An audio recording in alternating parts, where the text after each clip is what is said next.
crisis. COVID-19, the coronavirus, brings much of American society to a screeching halt.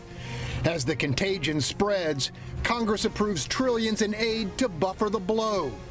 With the first wave of infections yet to peak, doctors, nurses, and first responders are bracing for impact. Can we handle what's to come? Answer: no one really knows for sure.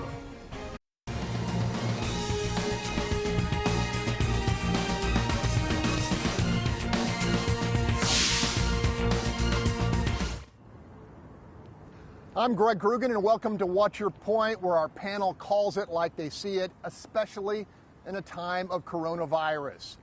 Let's begin. Let's greet them. Starting us off, Bob Price, Associate Editor of Breitbart, Texas. Next up, Charles Blain, founder of the advocacy group Urban Reform. In the 3 spot, legal analyst and Houston attorney Carmen Roe. Batting cleanup, well-known businessman and columnist Bill King.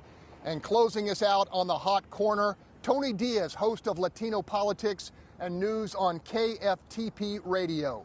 Let's begin. Lockdown and hope for the best. As the number of American COVID cases rises, every facet of society is under siege. Our health, our economy, and our national security.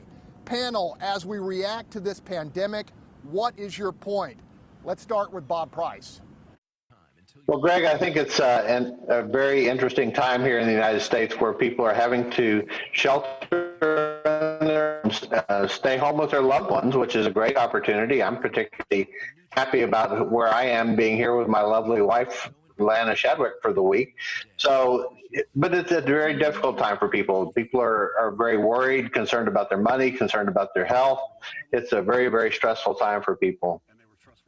Charles Blain, you've been watching this pandemic from your position in the museum district, I believe. What's your take?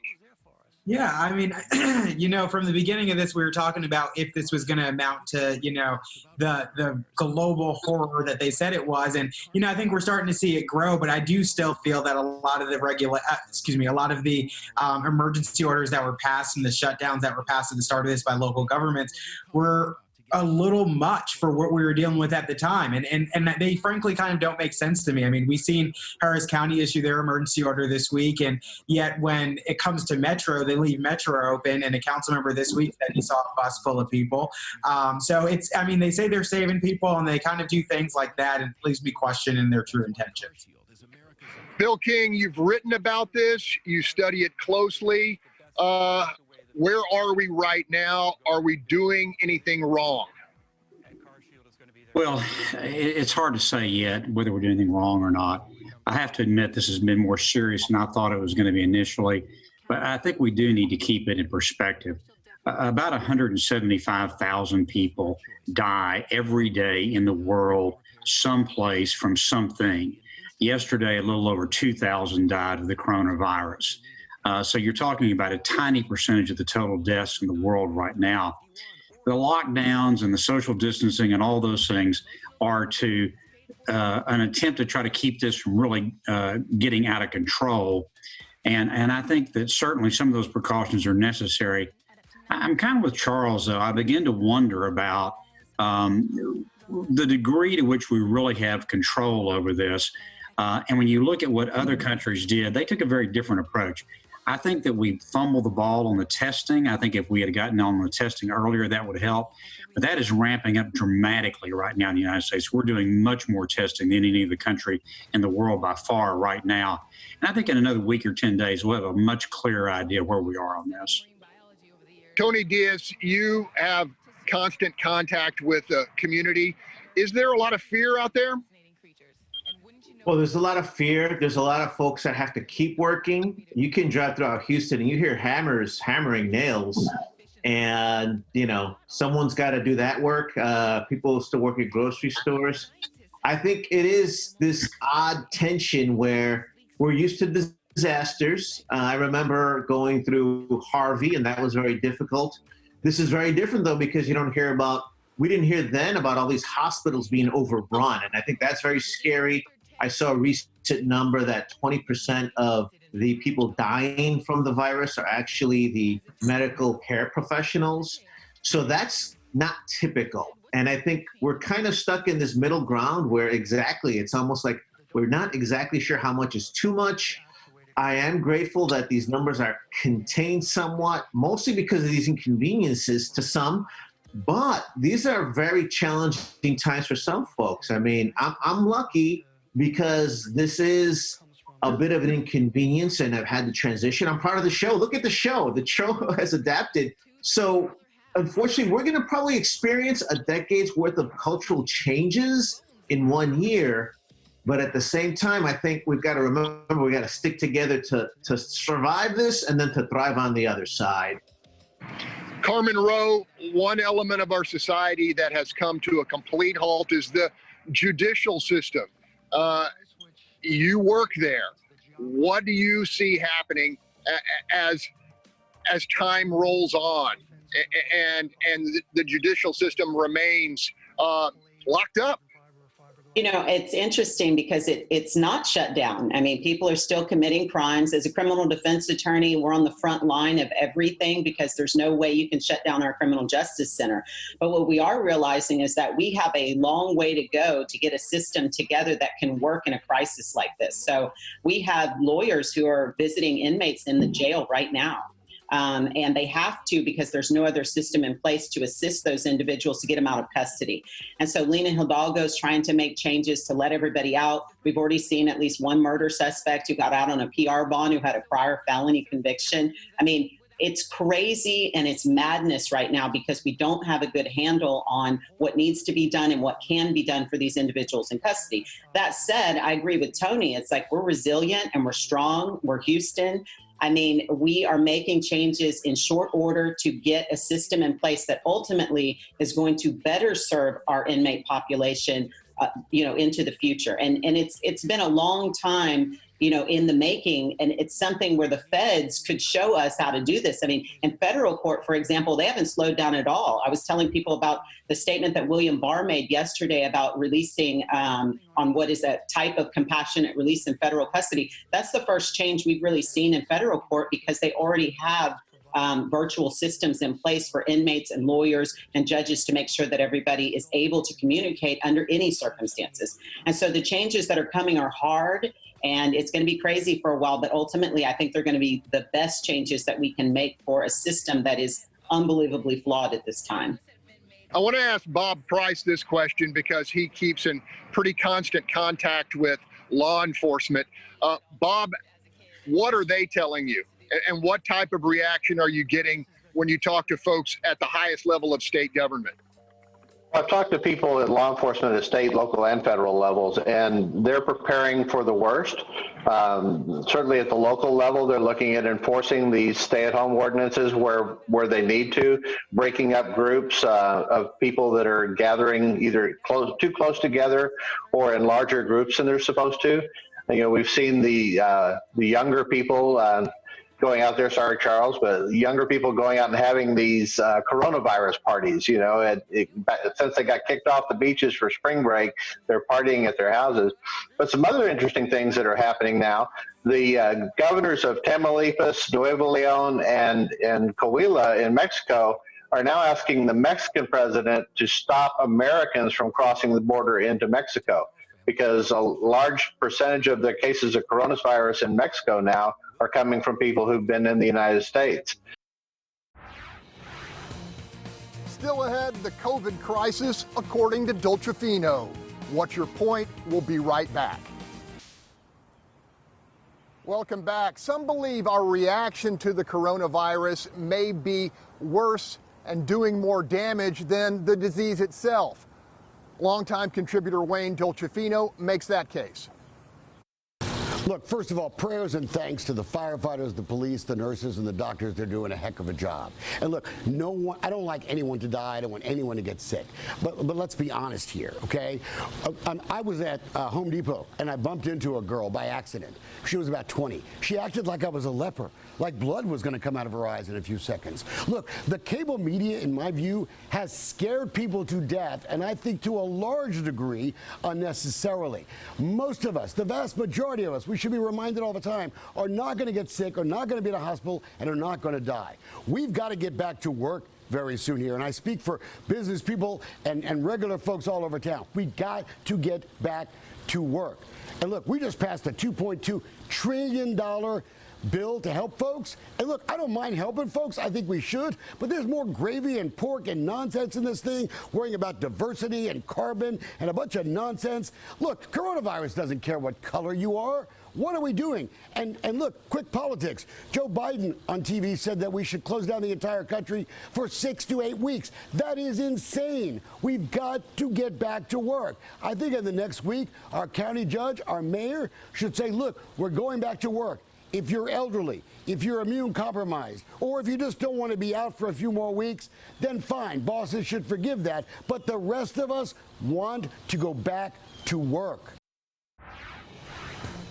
Still ahead, are we prepared for the days and weeks to come? Watch Your Point. We'll be right back. Welcome back. Not enough tests, not enough protective gear. Has this pandemic caught the greatest nation on the planet with its pants down? Panel, what's your point? Let's start with Bill King. Well, I don't think there's any way you can fully be prepared for something like this. I was talking to a friend of mine who was sort of lamenting how few ICU rooms there were in Houston. But the truth of the matter is most of the time the ICU rooms are, 50, 60% occupied, which, by the way, is about what they are right now. And so it doesn't make any economic sense to go out and build 10,000 ICU rooms and then be 2% occupied all the time. What we probably should have done, or we clearly should have done, is thought about how do we build surge capacity? How do we build surge capacity in ICUs, ventilators, PPE, all these things? Because look, this is not the last time this is going to happen. There are literally millions of viruses in animals that have the possibility of crossing over, mutating, and jumping into human species. So this is not going to be the last time we see this. So we need to have plans. We went through this with hurricane evacuation a decade ago. When we had Hurricane Rita, we clearly were not prepared to evacuate Houston. And we had a bunch of commissions afterwards. We studied all those plans. I was involved in that. And we came up with new evacuation plans. I hope that we do that after this. We need an after action report at every level of government. One thing I would love to see is, do these lockdowns really make a difference or not? I mean, we're speculating that they do, but we really don't have any evidence to support that one way or the other right now. Charles Blain, you're in regular contact with the firefighters union, the police union. Do they feel prepared? I mean, excuse me. When you talk to some of these representatives, they will tell you that they don't feel prepared. They don't feel the city has the supplies that are needed to protect them. And I mean, and this is a common occurrence and a common threat that we've been hearing for years, is that whenever it comes to having equipment necessary to protect our first responders, the city doesn't seem to have it. And so I don't think, excuse me again, I don't think that they have what they need to feel comfortable enough to go into these situations. And it's frustrating, but I think to Bill's point, it's hard to say that they were caught off. Well, of course they were caught off guard with this, but it was hard to say that there's anything else that could have been done because no one could have seen this coming. And I think that, it's a learning experience for sure. And going forward, maybe I hope to see plans put in place so that we don't have some of these similar situations, but it's just a really hard thing to wrap your hands around when it's something no one could have seen coming. Antonio Diaz, does it worry you that there aren't enough masks and potentially not enough ventilators? Well, yes, and I think a lot of people are concerned, especially in the medical field. And of course, people are rising to the occasion. I've heard of Houston Community College students pulling together some of their 3D printers to create some of those face masks for people. I've heard of designers in New York shifting what they do. But let's be clear, those are wonderful efforts. That's not enough to meet the demand. And I think one thing that's going to happen too is that we've got to change. We have a reset button that we've hit. So the runoff elections are on pause. We're not sure when these elections that are going to be scheduled will take place. I bring this up because we were having these quibbles about socialism versus capitalism. And right now, guess what? We need a brilliant way to combine these systems because we need the government to step in ways it typically might not and to help across the board. By the same time, we've had these hyper-capitalists. People are concerned because you had on record, it went viral, some moron bought 17,000 hand sanitizers to glut the market, and that got corrected. So we've got to really pull all these resources and come up with a brilliant way for the most powerful nation in the history of the world to use its resources to help people. And when we come out on the other side, we better come up with new systems that get ready for the next, because there'll be another one later, but hopefully we'll be better prepared. Bob Price, jump in here. Take about a minute. Leave a little time for Carmen. Well, Greg, when I first started covering the coronavirus back in January, one of the first things I read about was the lack of ventilators. And it's been an ongoing problem for decades. Back in 2008, there was written about the critical shortage of ventilators at that time. And as recently as 2018, the New York Times wrote about it. But the government did nothing under any administration to increase the stockpiles of these things. Now, fortunately, we've found a university, I forget exactly where it is, that has figured out now how to make ventilators MacGyver style, if you will, as kind of a last resort for people that don't have official FDA approved ventilators, but just so they'll have something where they're taking off the shelf available items and putting them together to make a ventilator system for helping people. You're seeing innovation from all levels, whether it's in the medical community, big pharma, which everybody used to hate, and now all of a sudden they're the guys that are going to come up with the vaccines to stop the spread of this and the tests that are going to let us know who's got it and who doesn't. You're seeing a lot of innovation going on in this country, and that's what capitalism is great about. Okay, Carmen, you got 30 seconds. Wrap us up here. Okay, so I'm going to go back to my word resiliency. I mean, this is a crisis. No one could have foreseen any of the things that have happened or that will happen in the future. But what I think is clear is that we've pulled together as the most powerful nation and put in place the things that we need. And I think everybody, both in a capitalistic and in a socialistic kind of notion, are coming together. I think the fact that Trump told all these governors to do your thing and do what you need for your state is important to make sure that Texas gets what it needs and Indiana gets what it needs and Jersey gets what it needs. And so, you know, I don't believe in this whole socialistic thing. And I think there's a lot of business people who've come together to make this happen in a way that the government could never have done. Still ahead, choosing faith over fear in these days of uncertainty. What's your point? We'll be right back. Welcome back. Urban missionary Annie Hickman is the father of 7 great kids with one on the way. He's also a veteran What's Your Point contributor with a perspective that may help us all. Hey, What's Your Point family? Annie Hickman here. Like most of you, staying home, working safe from my house right here on the southwest side of Houston. And yeah, you're probably watching this maybe on your computer or on your television, quarantined in the same way, I guess, self-quarantined.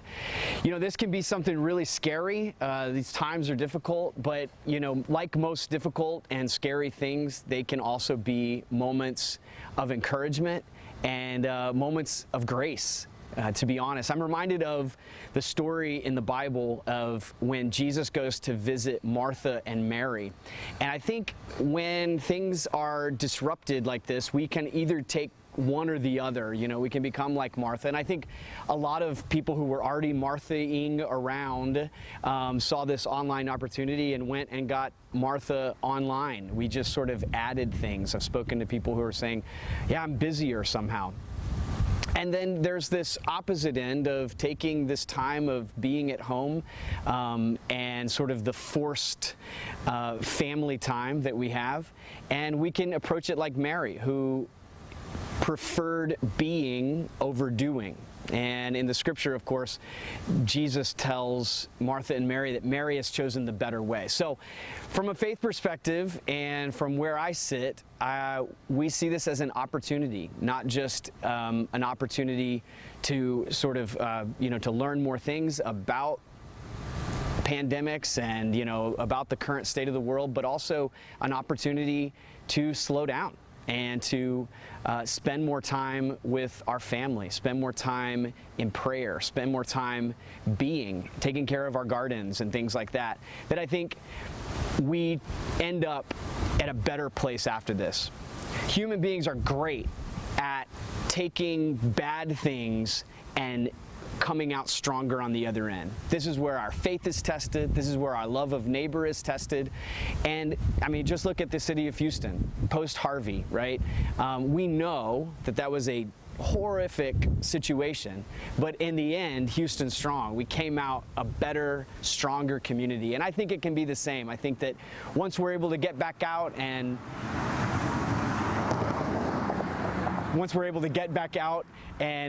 you know, buy those favorite burgers inside at our favorite place, I think as an economy, as a people, a community, city of Houston, we're going to be way stronger on the other end. So may this be a word of encouragement. Let me be the one to tell you, hey, you don't have to accomplish everything. Everybody understands while you're at home, but pay attention to the little things. Your first neighbors, your spouses, your family, your children. Go play ball.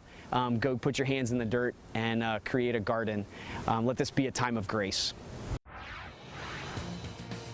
Up next, the government is looking to hand each American a check, but is deepening our debt the best way to boost the economy? The panel tackles that topic after the break.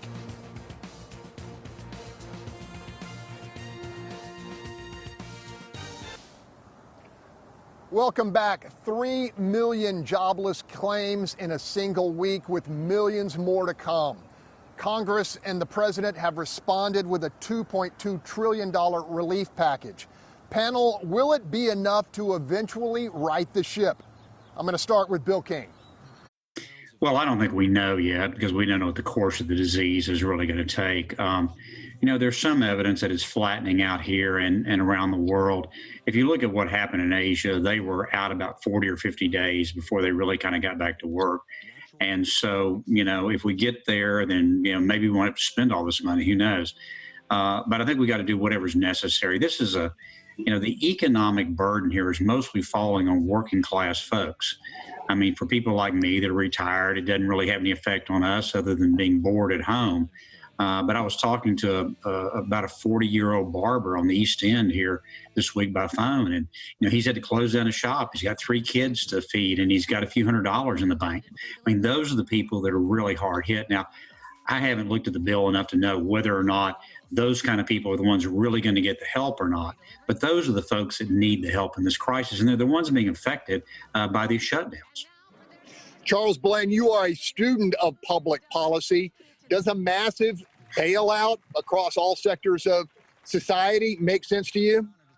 No, it doesn't. I mean, you know, I fall prey to the argument that they had to respond and do something, but I just feel that they rushed it and did a little too much. I mean, the bailouts built in there, the millions of dollars for the Kennedy Center and, you know, museums and all this other just slush that's wrapped up in this bill is a little too much. And then I think that, you know, moving forward with just these blanket payments to Americans, when, you know, if you look at the map of Corona, they overlay it onto like an urban density map, and you see a lot happening in cities. And so if you think about the cost of living in cities and the cost of living in rural areas and the impact they're having in cities versus the impact they're having in rural areas, to say that everybody deserves this blanket check of the same amount doesn't really make any sense either. So I wish that they would have taken some more time to really fine tune it so that it wouldn't be overly expensive. People would still care about debts and deficits, and that they could actually tailor it to the people who need it. You agree with that, Tony Diaz? Should this have been tailored differently? Well, that's the problem. We don't have time. And one thing I'll say about the bill that was passed is it needs to act fast. Folks need the money fast. I will concur that it's going to help Texans because of our standard of living versus $1,200 isn't going to go as far in New York or San Francisco. But folks need the money right now. I'm hoping that for small businesses, they can get the loans that were structured into that quickly. I am going to fight for the arts right now, too. But first, before I do that, folks, too, it's not enough money. I get that. But you need to start calling anybody you owe money to. If it's a car loan, ask about forbearance and deferments, your mortgage loans. Talk to your landlords right now before you have a problem paying up, because there's actually some different loans built into that. For the arts too, my nonprofit, Nuestra Palabra, Latino Writers Heaven to Say, we've shut down completely. Mecca, Multicultural Education Council for the Arts, they're suffering. Talento Blain with the Houston Theater is closed down right now. And Carmen, I'm going to go to you real quick. They've laid off a big... Okay, Carmen, so I'm going to go to you. I'm a small business owner, and so I have looked at some of the stimulus package, and it's everything to any small business owner. I mean, they have like $10,000 that looks like grant money that's going to go to any business owner that applies and meets that criteria, and most people are going to meet the criteria. As far as the $1,200 or whatever, you know, when you're talking about a barber with a couple $100 in their bank account, $1,200 is going to help. And I agree with everything that Tony said. You need to call your people and ask for forbearance on a lot of different things, because a lot of people are being very sensitive to that, not the least of which is the student loan business, which is unbelievably relentless and unforgiving. And thank goodness that Trump set up that there was no interest and no payments this month. That meant a lot to a lot of people. That's $1,000 for some people in a payment. So all of the things that are put in place are absolutely necessary, and we need to keep doing them. But at the end of the day, this is an unsustainable situation, and it's really just a Band-Aid that will only work for so long. So is it enough right now? Yes. But we have to get back to work no later than April 3rd. Bob, I saved you for last because this is an enormous amount of money, $2.2 trillion pushed through by a Republican president. Are we spending too much money? Are we adding to the deficit at a level that we'll never be able to pay off? Well, the fiscal conservative in me certainly says that we're spending way too much money. I don't know why we're sending out checks to every man, woman, and child in the United States. If people are still working, they're still got their jobs, they're still pushing along, and their business is essential services, they're fully engaged, they don't need to be getting a bonus check from the government to move this through. People that are having a hard time and struggling, or people that are getting laid off, absolutely, we need to take care of them. It's not their fault. But we don't need to just throw tons and tons of money at this thing. And the stunt that Nancy Pelosi pulled earlier this week, when, as Tony said, we need to get this moving, we need to get it moving now, and she's going in there and saying, you know, we're going to pack all this pork in here, we're going to do this, we're going to give $53 million to the Kennedy Center.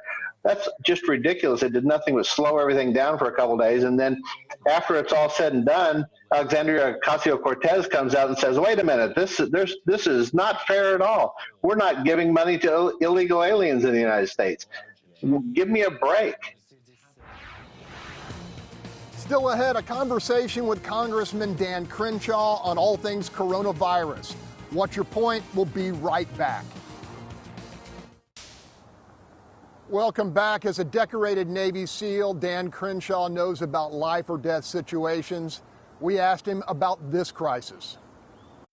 This is a $2.2 trillion economic rescue package, and people have to understand the background for this thing. We told the economy to basically pause. A lot of people stopped consuming because we told them to stay at home, and therefore businesses stopped taking in revenue. And as a result, we've had over 3 million unemployment claims in the past week. So when you tell the economy to pause, we've got to inject capital into businesses so that we can keep employees attached via payroll to those employers. That's what this bill does. Helps small businesses to a huge degree, helps large businesses too, because guess what? People who work there are still our fellow Americans. Gives them loans, not grants, but loans. Helps Americans with direct cash payments and much more generous unemployment benefits as well. And $100 billion for our healthcare system, our hospitals who are struggling right now to keep up with cases.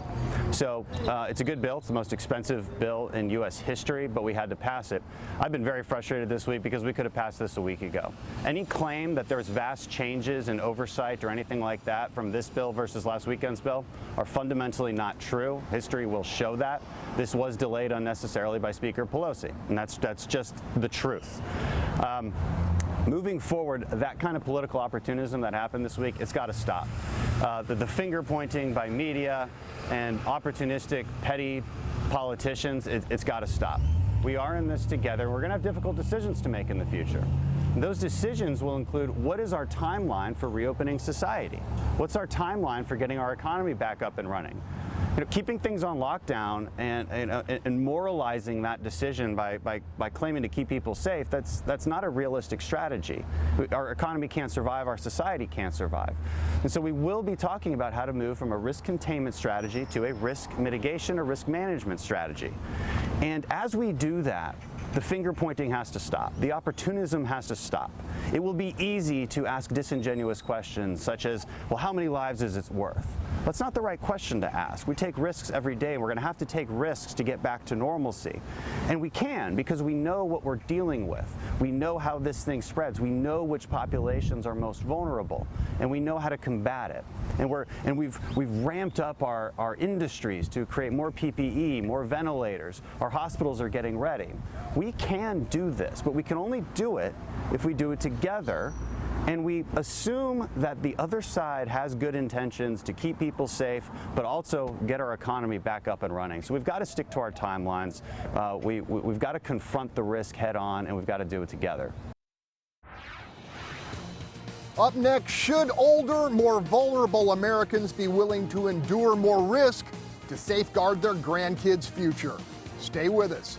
Welcome back. This week, Texas Lieutenant Governor Dan Patrick triggered some controversy when he suggested that he and other seniors should be willing to take on more risk to protect future generations. Panel, disagree or agree? I'm going to start with our lone millennial, Charles Blain. Yeah, so I can't speak for the 70-plus-year-olds. I'm going to be very delicate about this, but I think what Lieutenant Governor Patrick was saying, it was said in an inartful manner, but I get what he's saying. And it's what we've all been saying is that is the risk to the economy, the damage to the economy that we're doing worth, is the problem big enough to be worthy of the damage that we're doing to the economy? And I don't know that it is. We've kind of driven our local economy into the ground lately with our county judge issuing her stay-at-home order and shutting down businesses. And the question is it worth it? Are we still going to have a robust economy in the future? And I don't think so. I think we're doing long-term damage. I agree with Dan Patrick, but again, I can't speak for 70-plus-year-olds, so I'm not going to say they should risk their lives. Bill, I know you've thought about this, so jump in here. Well, as the senior member of the panel this morning, I think this is a conversation we need to have. We like to say that every life is precious and we're going to do everything we can to save every life. But the truth of the matter, that's not the way we live our lives. I mean, we know for a fact that if we lower the speed limit to 30 miles an hour, it'll save 40,000 lives a year. That's double the number of people that die from the coronavirus, by the way, since this outbreak. Now, if we put up for a vote lowering the speed limit to 30 miles an hour, what do you think the result of that vote would be? It would be overwhelmingly defeated. The truth of the matter is we make this trade-off every day in our lives. We take some risk. And I think the point that Dan was trying to make is that should people like me and Dan be willing to take a slightly higher risk? I mean, look, the risk of even a senior dying from this is infinitesimally small. I mean, the chances that I'm going to go out tomorrow and be killed in a car wreck are 100 times higher than me dying of the coronavirus. And should I be willing to take that risk up from 1% to 5% to make sure that my kids and my grandkids are not compromised by this? And look, you think about, how many middle-class families' children will end up not going to college as a result of what's going on in the economy right now? What are the long-term impacts of that over the next, decades? One thing I'll be fascinated to see is to look at the suicide statistics in the back end of this. By the way, about 40,000 people a year commit suicide in the United States. And I'll bet you that we have a spike in suicides that's probably equal to or greater than the number of people dying from the coronavirus because of all the stress people are going through. Okay, guys. Tony, take about 30 seconds. Do you agree with Bill? I think you guys are being very generous. I think it's terrible for a Texas elected official to imply that there's a role in this plan for the death of our seniors. It misinforms, it divides, and it's built on stereotypes. There's a stereotype that this affects only the elders. That's not true. And we're talking about the most powerful nation on earth. The American dream is not for our elders to sacrifice their lives for future generations. He's playing off our tendency, though. I'll do anything for my family. I'm sure, grandparents will do anything for their kids and their other kids, we will take sacrifices. What that means right now is stay home, stay together. It also means you're going to have to cut a lot less in cost. You're going to pull your money together, and you're going to have to change the ways you do things from now on. That's the sacrifices that we should be talking about. So again, I think that's really divisive. We should be talking about sticking together to survive so we can get through this and thrive. Jump in here, Bob Price. Well, I'm not sure exactly what Governor Patrick meant when he was trying to say that, but my boss tweeted out a response that he'd rather be poor and have his grandparents alive. My feeling is this is a very hard-hitting disease on seniors. When you look at Italy and the massive number of deaths they've had in Italy, the majority of those deaths were people over 80 years old, and Italy has the oldest average age of any nation in the world. So when you look at what's going on in New York and the people that are dying there, they're already putting orders into place for general non-resuscitation orders in place. In Italy, they were going around and saying, we're going to not use ventilators on anybody over 60 years old. It's a very drastic time that people are going through, and that people are having to make very difficult decisions. But the balancing act between letting the economy crash and letting old people die is one that, if it's your grandparent, you're probably going to think differently about it than if it's just some generic number out there. Okay, Legal Eagle Carmen Roe, close us out on this topic. I think what Dan Patrick's saying ultimately, perhaps inarticulately, is that this is unsustainable. At the end of the day, we have the death of thousands of people, but we also have the death of our economy. And this is not a black and white issue. I couldn't agree with Bill King more, but this is an issue about risk. And every day when you walk out of your house, you take into consideration your age, your health, and what we know actually about the coronavirus. And every individual takes that risk and makes those choices for themselves. But at the end of the day, this economy cannot be sustained this way. We're going to have to get back to work. For some people, they can continue to work the way we are. For most people, they cannot. And here in Houston, I'll tell you, inside the loop, we might have slowed down. But if you step outside of the loop, everybody's working in their blue-collar jobs every day that they can to make sure that they can take care of their families. And that's something that's going to have to continue to sustain our economy. Welcome back. When the alarm rings, first responders answer the call, no excuses. Firefighter Union Chief Marty Langton says his men and women are in danger from this virus. Well, first I want to say good morning to everybody at the What's Your Point crew and cast. I hope you all are being safe. The Houston firefighters are out there, and what I've told everybody is that when COVID-19 hit Houston firefighters went to work just like they do every day. Our Houston firefighters are the best in the nation, and they're out there serving the citizens of Houston. They're concerned, just like all Houstonians. What we've heard over and over again is be prepared, but be safe, follow the instructions, distance yourself, which is kind of an odd thing for some of us. What Houston firefighters are being asked to do is the complete opposite of what the public is. We can't social distance. We can to a point and take all the appropriate measures. But I just want to ask all Houstonians to keep in their thoughts and prayers the men and women that are out there putting themselves on the front lines combating this. The firefighters, paramedics, the first responders, the police officers, the healthcare workers, they're all out there serving the citizens. We're going to be here for you. I can tell you that the concerns that the Houston firefighters have had, we've had threefold. Number one, to ensure we have enough personal protective equipment to outlast this ever-changing pandemic. The second is to ensure that we have dedicated COVID-19 test kits strictly for first responders. We don't want firefighters catching this. We don't want firefighters passing it to their families, and we don't want firefighters giving it and passing it to the general public. The third thing is to ensure that we have a dedicated, isolated facility for our firefighters that have to be quarantined and can't be quarantined at home. That's been a huge undertaking, and we've been asking the city. What we do know now is that we have close to 60 that are in quarantine. The other thing that we have asked the city to do is to start making preparations to get professional cleaning crews in all of our fire stations. We have nearly 100. We want to make sure that the men and women are being as safe as possible, and we're providing them all the resources that we possibly can. We want to thank council members like Councilmember Amy Peck, who, when we made the call last week, has been on the horn day and night. Every time that we have called with a concern, we appreciate all those that have reached out from the statewide and on the federal level. And we can't stop now. We have to keep going, and we're in unprecedented times, and we need to make sure we're keeping up with this pandemic, and we're doing everything possible to get our men and women the resources to stay as safe and as healthy as possible. We know that we have already an understaffed and under-resourced fire department. This COVID-19 has just exacerbated that problem, and we want to make sure everybody knows we're going to be here for you no matter what. And we ask the city, local, state, and federal officials to cut any red tape and to make sure everybody has the necessary resources. Houston, we love you. Stay safe and make sure that you keep our first responders in your thoughts and prayers. Welcome back. Most weeks we rely on her no-nonsense assessment of what's really going on in the city of Houston. So strap in. Here's tomorrow's take. These are trying times for some, but I promise you all, it came to pass. We're going to be all right if we all stick together. There are some things that I want to make sure Houston knows about. The bill for the COVID-19 relief has hit the ground.